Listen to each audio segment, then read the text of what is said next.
சொல்கிறேன். Daniel true 19th செஞ்சுரியில் அமெரிக்காலேயே ஒரு ஃபேமஸான பிஸ்னஸ்மேன். அவர் எல்லாரும் கிங் ஆஃப் ஸ்டாக் மார்க்கெட்னு சொல்லுவாங்க. அந்த காலத்தில் ஸ்டாக்ஸில் இன்வெஸ்ட் பண்ணுறது அவ்வளோ ஈஸியான விஷயம் கிடையாது. ஆன்லைன் பிளாட்ஃபார்ம் எதுவுமே இல்லாததுனால ரியல் பேப்பர்ஸ் டாக்குமெண்ட்டை வச்சு தான் ஸ்டாக் எக்ஸ்சேஞ்சில் போயிட்டு இன்வெஸ்ட் பண்ணணும். மற்றவங்கள நம்ம கிட்ட எப்பவுமே டிபெண்ட்டாக வச்சிருக்கிறதுக்கு நம்ம கிட்ட ஒரு இன்டிஸ்பென்சிபிளான ஸ்கில் இருக்கணும். அப்படி நம்மக்கிட்ட டிபெண்டாக இருக்கவங்கள நம்மளால் முடிஞ்ச அளவுக்கு யூஸ் பண்ணிக்கணும். இது நல்லா தெரிஞ்ச டேனியல் ட்ரூ ரொம்ப கம்மியான அமௌண்ட்டுக்கு ஸ்டாக்ஸை பை பண்ணி அதிகமான அமௌண்ட்டுக்கு செல் பண்ண ஸ்டார்ட் பண்ணார்.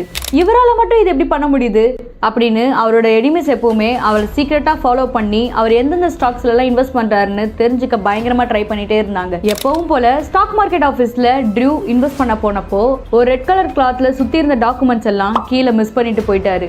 அந்த டாக்குமெண்ட்டை அவரோட எனிமீஸ் எடுத்து அவங்களோட இன்வெஸ்டிங் பர்பஸ்க்காக யூஸ் பண்ண ஸ்டார்ட் பண்ணாங்க. யூஸ் பண்ண கொஞ்ச நாள்லேயே பயங்கரமான லாஸ். டேனியல் ட்ரூ அந்த டாக்குமெண்ட்டை தெரியாமல் தொலைச்சாரா? கண்டிப்பாக இல்லை. அவர் எனிமீஸ்க்காக அவர் செட் பண்ண ட்ராப். அவரால் மட்டும் இது எப்படி பண்ண முடிஞ்சுது? Point number 1, cornering the market. மார்க்கெட்டில் ஒரு குறிப்பிட்ட ஸ்டாக்ஸை அதிகமாக வாங்கி கொஞ்ச நாள் டிமாண்ட் கிரியேட் ஆனதுக்கப்புறம் நினச்சி பார்க்க முடியாத அளவுக்கு அதிகமான அமௌண்ட்டில் செல் பண்ண ஸ்டார்ட் பண்ணார். Point number 2, spreading false rumour. ஒரு ஸ்பெசிஃபிக் ஸ்டாக்ஸ் மேலே தப்பான ரூமர்ஸை கிரியேட் பண்ணி இன்வெஸ்டர்ஸை பயங்கரமான எக்ஸைட்மெண்ட், ஃபியர்ஸ் இந்த 2 எமோஷன்லையும் கன்ஃபியூஸான ஸ்டேட்லேயே இருக்க வச்சு ப்ரைஸை அவர் நினச்ச மாதிரி மேனிப்புலேட் பண்ணார்.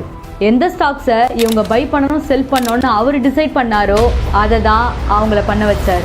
This is power dynamics. நம்மளோட சுப்பீரியர்ஸ் இந்த ட்ரிக்ஸை யூஸ் பண்ணி தான் அவங்களோட தேவைக்கு நம்மளை ஒரு பைட்டாக யூஸ் பண்ணிட்டு இருக்காங்க. Making other people come to you also depletes their energy. You also focus them to